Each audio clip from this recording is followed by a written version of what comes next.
Good evening students. बच्चों, आज हम कक्षा 7 में प्रथमा पाठ शुभास्तान, जो एनसीईआरटी बुक रुचिरा पर आधारित है, का पहला चैप्टर स्टार्ट करने जा रहे हैं। हमारे पहले पाठ का क्या नाम है? शुभास्तान। ठीक है ना। तो पहले हम इसका अर्थ समझते हैं, इसके बाद हम श्लोक की ओर चलते हैं। तो शुभास्तान यानी हो जाएगा, संधि विच्छेद करेंगे तो हो जाएगा शूधन भाषितम। भाषितम यानी होता है बच्चों कहा गया। भाषितम यानी क्या होता है? कहा गया है। और शु यानी होता है सुंदर। सुंदर कहा गया या सुंदर तरीके से बोला गया ही क्या कहलाता है? शुभास्तान कहलाता है। ठीक है ना। अब हम श्लोक की ओर चलते हैं। तो हमारा पहला श्लोक है, पृथिव्याम त्रीण रत्नानि जलमन्नम शुभास्तम मूढ़े पाषाण खंडेषु रत्न संज्ञा विधीते। ये हमारा पहला श्लोक है। तो पहले हम पहली लाइन का अर्थ समझते हैं, इसके बाद हम सेकंड लाइन भी लिखते हैं, दूसरी लाइन भी लिखते हैं। ठीक है ना। तो पृथिव्याम, पृथिव्याम यानी होता है बच्चों पृथ्वी पर। पृथिव्याम का अर्थ क्या होता है? पृथ्वी पर। त्रीण यानी होता है तीन। रत्नान यानी होता है रत्न है ना, बहुवचन है चूंकि। ठीक है, ये शब्द बहुवचन है शब्द का हम प्रयोग कर सकते हैं। फिर है जल मन्नम, इसका संधि विच्छेद करेंगे तो हो जाएगा जलम धन अन्नम। जलम धन अन्नम। फिर हमारा क्या बचा? सुभाषितम, जिसका अर्थ हमने आपको बताया था। क्या बताया था?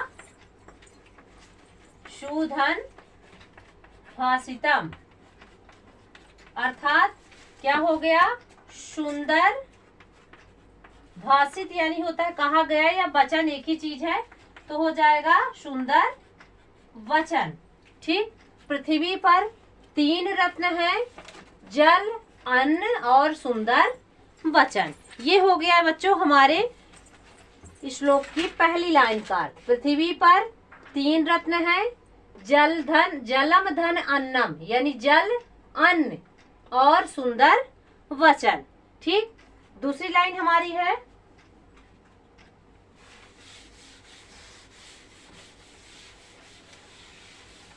मूढ़े पाषाण खंडेषु। मूढ़े, मूढ़े यानी होता है मूर्खों के द्वारा। पाषाण खंडेषु, ठीक है ना। पाषाण यानी होता है पत्थर और खंड यानी होता है टुकड़ा। मूढ़े पाषाण खंडेषु रत्न संज्ञा विधीयते।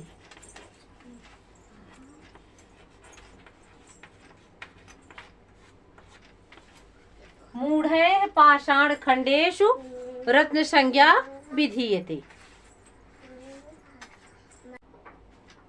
मूढ़े में बच्चों कौन सी विभक्ति का प्रयोग किया गया है? मूढ़े में जो है तृतीय विभक्ति बहुवचन का प्रयोग किया गया है। खंडेषु में सप्तमी विभक्ति बहुवचन का प्रयोग किया गया है। ठीक है ना। अभी इससे पहले हमने पढ़ा था पृथिव्याम। क्या पढ़ा था हमने? पृथिव्याम पढ़ा था। तो पृथिव्याम में बच्चों जो है सप्तमी विभक्ति है। कौन सी विभक्ति है? सप्तमी विभक्ति बहुवचन का प्रयोग किया गया है। कुछ शब्द ऐसे होते हैं जो बहुवचन में होते हुए भी उनको हम जो है किस में पढ़ते हैं? एक वचन के रूप में पढ़ते हैं। ठीक है। पृथिव्याम यानी कि धरती पर। पृथिव्याम यानी धरती पर या पृथ्वी पर, ध्यान रखिएगा। अब देखिए, मूढ़े यानी होता है मूर्खों के द्वारा। चूंकि मूढ़ शब्द जो है तृतीय विभक्ति में है, तो जिसका चिन्ह होता है से द्वारा, तो हो जाएगा मूर्खों के द्वारा। पाषाण यानी होता है पत्थर। खंडेश यानी होता है टुकड़ों में। टुकड़ों में, इसमें सप्तमी विभक्ति का प्रयोग किया गया है।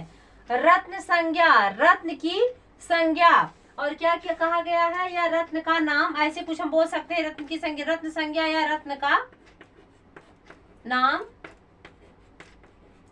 विधीयते, विधीयते का अर्थ क्या होता है बच्चों? किया गया या समझा जाता है ना। मूर्खों के द्वारा पत्थर के टुकड़ों में रत्न का नाम किया गया है, किया गया है। अर्थात जो मूर्ख व्यक्ति होते हैं वो जल, अन्न और सुंदर वचन को रत्न नहीं समझते हैं, बल्कि जैसे हीरे जवाहरात इस टाइप के जो रत्न है उनके लिए वही सर्वोपरि होता है। ठीक है ना। तो पृथ्वी पर 3 रत्न है, जल, अन्न और सुंदर वचन, किंतु मूर्खों के द्वारा पत्थर के टुकड़ों में रत्न का नाम किया गया है, या रत्न का नाम दिया गया है, या रत्न समझा गया है। रत्न समझ रहे हैं ना, रत्न का नाम किया गया है नहीं बल्कि दिया गया है, रत्न का नाम दिया गया है। ठीक, अब इसका थोड़ा हम अर्थ देख लेते हैं। तो ये देखिए हमारा पूरा श्लोक, पृथिव्याम त्रीण रत्नान जलमन्नम सुभाषितम। जलम अन्नम, इसको जलमन्नम आपको नहीं पढ़ना है, जलम अन्नम सुभाषितम मूढ़ है पाषाण खंडे सुरत्न संज्ञा विधीयते। ठीक है ना। तो इसका थोड़ा सा हम अर्थ देख लेते हैं, हालांकि हमने समझा दिया है, उम्मीद करते हैं आपकी समझ में आ गया होगा। ठीक है ना। तो लिख लीजिए, पृथ्वी पर, पृथ्वी पर 3 रत्न हैं, 3 रत्न हैं। कौन कौन से हैं? जल, अन्न अर्थात अनाज, और सुंदर वचन, सुंदर वचन, फुल स्टॉप। किंतु मूर्खों के द्वारा, मूर्खों के द्वारा पत्थर के टुकड़ों में, पत्थर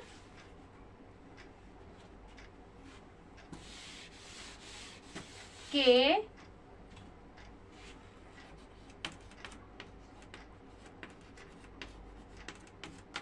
टुकड़ों में रत्न का नाम दिया गया है।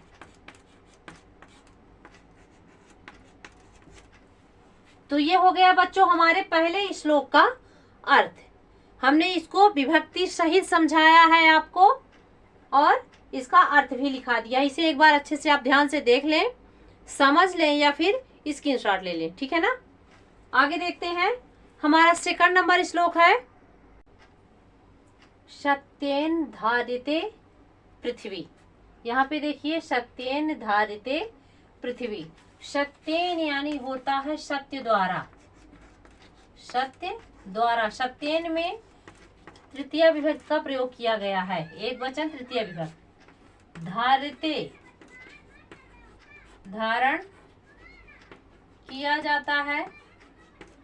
ठीक है। पृथ्वी यानी पृथ्वी। ठीक है ना। पृथ्वी क्या की है? पृथ्वी सत्य द्वारा धारण की जाती है। ठीक है ना। तो अर्थात कि पृथ्वी पर जितने मतलब जितने बोझ पड़ते हैं वो सब कुछ पृथ्वी जो है तो पूरी सच्चाई और ईमानदारी से उसको धारण करती है। तो पृथ्वी द्वारा जो है सत्य को धारण किया जाता है। ठीक है ना। पृथ्वी सत्य द्वारा क्या करती है? धारण करती है। क्या धारण करती है? जो कि धरती का बोझ है उसे जो है तो वो किसके द्वारा धारण करती है? सत्य द्वारा। ठीक है ना। फिर उसी के आगे देखिए, सत्येन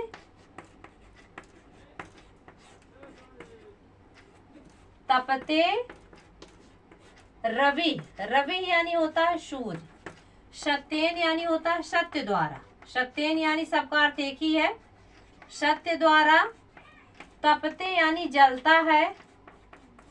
रवि यानी होता है सूर्य। सूर्य जो है सत्य द्वारा जलता है। ठीक है ना। सूर्य जो है किसके द्वारा जलता है? सत्य द्वारा। मतलब इसमें किसी भी प्रकार का मिलावटपन या मिश्रणपन नहीं है। ठीक है ना। फिर आगे देखिए, सत्येन। सत्येन यानी सत्य द्वारा। वात यानी बहता है या बहती है, तो बहती है। अब इसका संधि विच्छेद करेंगे तो दो शब्द निकल के बाहर आएंगे तो हो जाएगा वायु धन च। च यानी होता है और, ठीक है ना। सर्वम सत्य प्रतिष्ठितम, सर्वम यानी होता है सभी या सब कुछ, सत्य यानी सत्य में, प्रतिष्ठितम इसका अर्थ होता है स्थित है ना। सर्वे यानी सब, सभी कुछ जो है, सत्य यानी सत्य में, प्रतिष्ठितम यानी स्थित है, ठीक है ना। आगे देखिए, सत्येन वाति वायुश्च, है ना। सत्येन यानी सत्य द्वारा, वाति यानी बहती है, वायु यानी हवा, च यानी और, सर्वम यानी सब, सत्य यानी सत्य में, इस प्रतिष्ठितम यानी स्थित है। अब इसका हम अर्थ देखते हैं, हिंदी अर्थ हम देखते हैं इसका। हमारा श्लोक कुछ इस तरह से है, देख लीजिए। सत्येन धारते पृथ्वी, सत्येन तपते रवि, सत्येन वाति वायुश्च, सर्वम सत्ये प्रतिष्ठितम। एक एक शब्द का हमने अर्थ बता दिया है। अब इसका मैं वाक्य रूप में अनुवाद करती हूँ। तो सत्येन धारते पृथ्वी, है ना।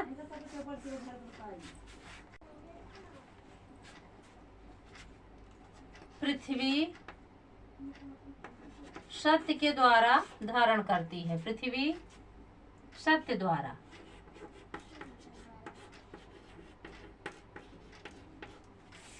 धारण की जाती है।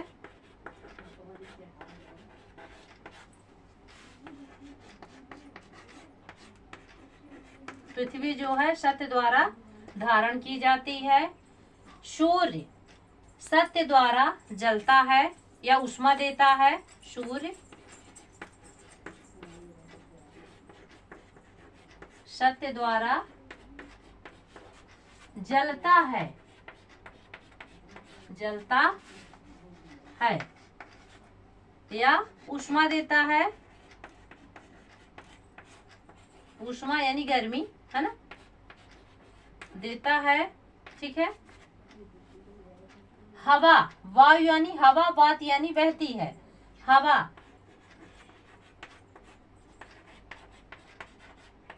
सत्य द्वारा बहती है।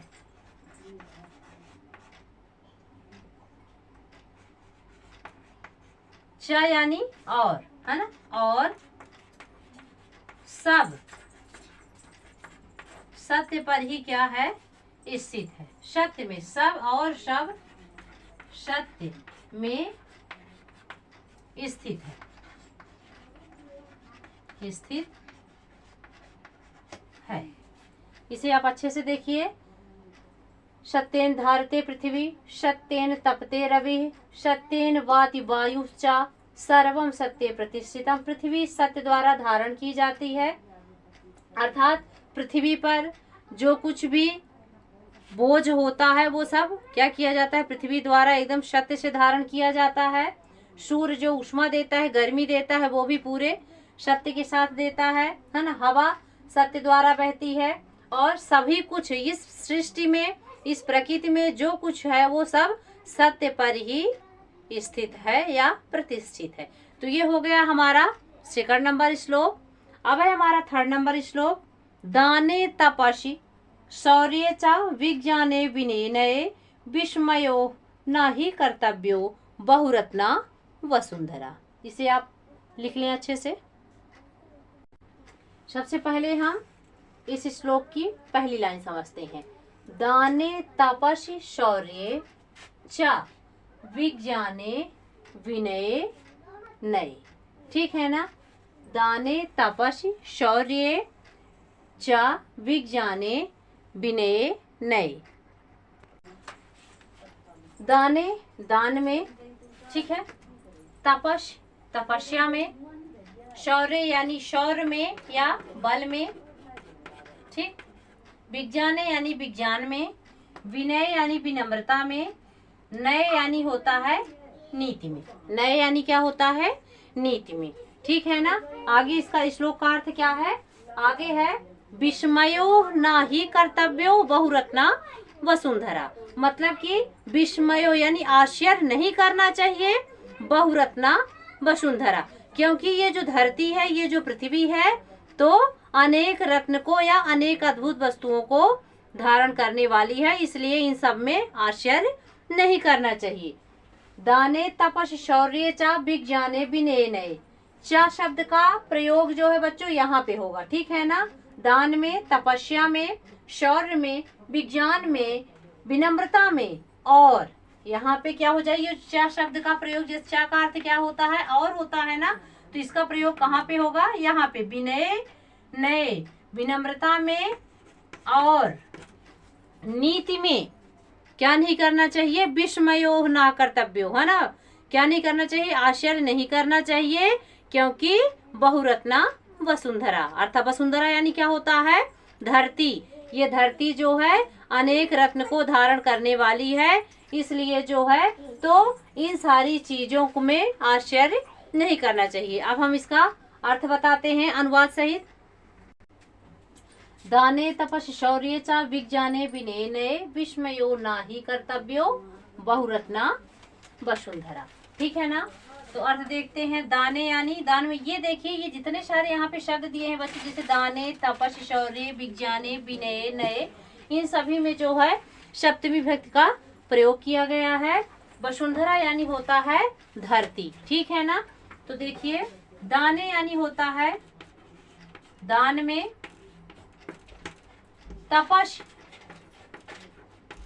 तपस्या में, शौर्य यानी बल में, शौर्य यानी बल में या शौर्य, है ना, विज्ञाने यानी विज्ञान में, विनय यानी होता है विनम्रता में, विनम्रता में। अब आगे देखिए ये जो चा का प्रयोग है तो यहाँ पे हो जाएगा, है ना, और चा का अर्थ क्या होता है, और नए यानी होता है नीति में, विस्मय, विस्मयो यानी आश्चर्य, विस्मय यानी आश्चर्य, नहीं यानी नहीं, कर्तव्यो करना चाहिए, कर्तव्यों का अर्थ क्या हो गया, करना चाहिए। किसमें किसमें, दान में, तपस्या में, बल में, विज्ञान में, विनम्रता में, है ना, और नीति में क्या नहीं करना चाहिए, क्या नहीं करना चाहिए, आश्चर्य नहीं करना चाहिए, क्योंकि ये जो हमारी धरती है तो क्या करने वाली है, क्योंकि